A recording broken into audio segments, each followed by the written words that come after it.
kumain diretso. Sip-sip agad. So, wala kahirap-hirap mga ka-farmers. Kaya yun. Sa mga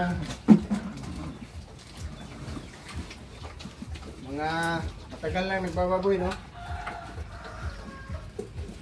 Ito lang yung masishare natin, no? Kasi hindi pa rin tayo matagal na nagbababoy mga ka-farmers. Ito ay umpisa pa lang natin mga pangarap. At tayo nangangalap pa rin ng mga ideya na yung mga magandang ideya na paano natin palaguin ang ating negosyong pagbababoy. Kaya dito sa ating kunting kaalaman mga ka-farmers, ito yung ating kunting nalalaman. Ito lang muna ang ating ina-apply.